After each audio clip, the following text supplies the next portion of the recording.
सुप्रभात विद्यार्थियों, और आप सभी कैसे हो। मैं आपकी हिंदी की अध्यापिका। आज हमारा उपविषय रहेगा अर्थ के आधार पर वाक्य के भेद। सबसे पहले हम जानेंगे कि वाक्य क्या होते हैं, और उससे भी पहले जानेंगे कि शब्द क्या होते हैं। जैसे शब्दों को जोड़कर हम सही क्रम में लगाते हैं तो वो सही शब्द बनता है।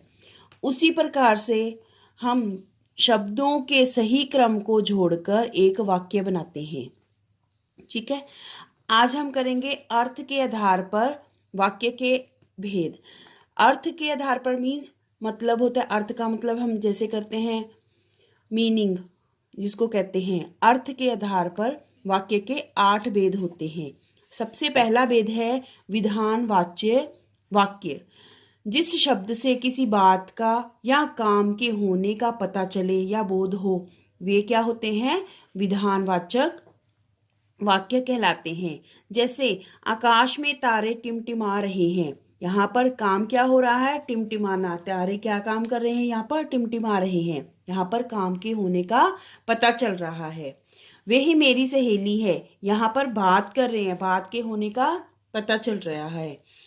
अब दूसरा इसका भेद है निषेधवाचक वाक्य। निषेध का मतलब होना है मना करना। ठीक है, जिससे कि पता चले कि कोई काम के लिए मना किया गया है।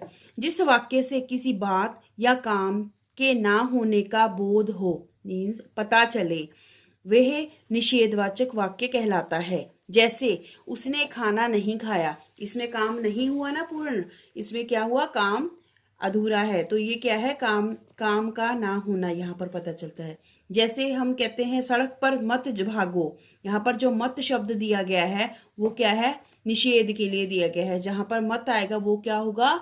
निषेध। किसी कार्य को करने के लिए मना किया गया हो तो वो आएगा निषेधवाचक वाक्य में, काम का ना होना।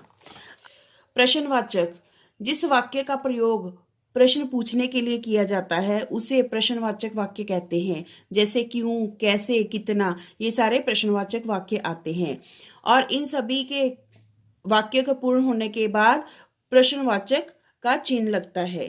ठीक है, जैसे तुम क्या पढ़ रहे हो, इसमें प्रश्न पूछा गया है।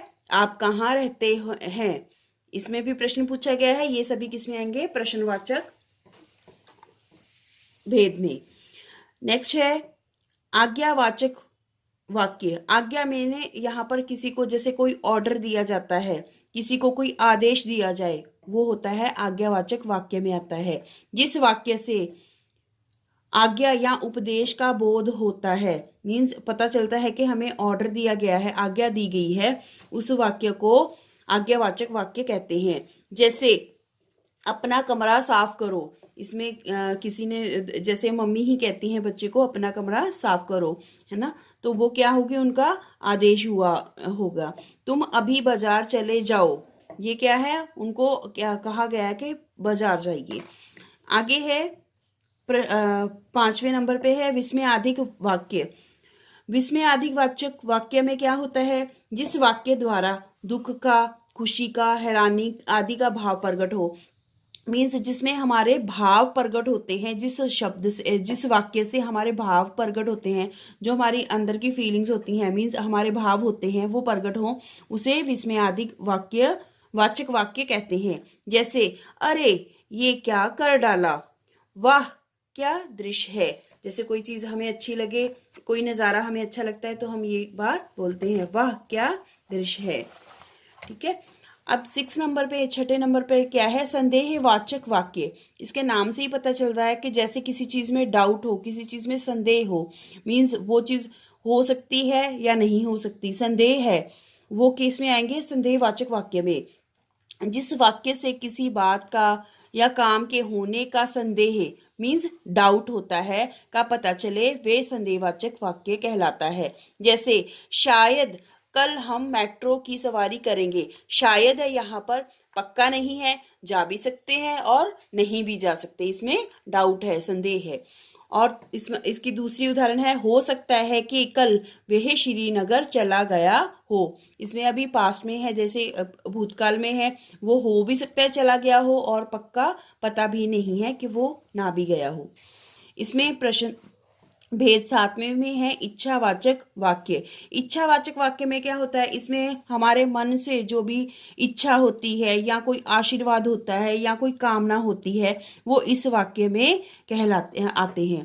जिस वाक्य से किसी आशीर्वाद, कामना, इच्छा आदि का पता चले उसे इच्छावाचक वाक्य कहते हैं। जैसे ईश्वर तुम्हें दीर्घ आयु प्रदान करे, मीन्स लंबी आयु दे। इसमें क्या किया गया है, आशीर्वाद दिया गया है। जैसे हम बड़ों के पांव छूते हैं तो उनसे आशीर्वाद लेते हैं, वो हमें अलग अलग आशीर्वाद देते हैं जो भी उनकी मन की इच्छा से प्रकट होते हैं, वो आशीर्वाद होते हैं, वो देते हैं हमें आशीर्वाद। तो वो क्या है, इच्छावाचक वाक्य आएंगे। भारत प्रगति करता रहे, यहाँ पर क्या है, हमारी विश है, कामना है ये, ठीक है। भारत उन्नति करता रहे मीन्स आगे बढ़ता रहे। भेद आठवें में क्या है, संकेतवाचक वाक्य। संकेतवाचक वाक्य में क्या होता है कि एक जो वाक्य होता है वो दूसरे वाक्य पर निर्भर करता है। अगर एक वाक्य की जो काम है वो पूरा होगा तभी दूसरा शुरू होगा और तभी दूसरा पूरा होगा, वो होता है संकेतवाचक में। जैसे पहले वाक्य से ही पता चल जाता है कि दूसरा पूरा होगा या नहीं होगा। अगर पहले पूर्ण होता है वाक्य तभी दूसरा कार्य हो सकता है, दूसरा वाक्य का कार्य हो सकता है। जैसे जिस वाक्य में एक कार्य का होना या ना होना दूसरे वाक्य पर निर्भर करता है, ठीक है, उसे संकेतवाचक वाक्य कहते हैं। जैसे यदि तुम जाओगे तो मैं भी चलूंगा। इसमें क्या बताया गया है, यदि तुम जाओगे मीन्स तुम जाओगे तभी मैं जाऊंगा, अगर वो जाएगा तभी मैं जाऊंगा। ये देखिए यहाँ पर एक वाक्य के पूरा होगा तभी दूसरा कार्य होगा, दूसरा वाक्य पूरा होगा। मन लगाकर पढ़ोगे तभी अंक ला पाओगे।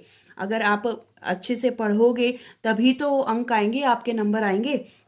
इसी तरह से पहले वाक्य पर दूसरा वाक्य निर्भर करता है। अगर पहला वाक्य पूर्ण होता है तभी दूसरी जो कंडीशन है, दूसरा जो है वाक्य वो पूर्ण हो सकता है। ये किस में आएगा, संकेतवाचक वाक्य में, ठीक है। आप सभी को इसको ध्यान से पढ़ना है और अच्छे से याद करना है कौन सा वाक्य किसके अंदर आता है।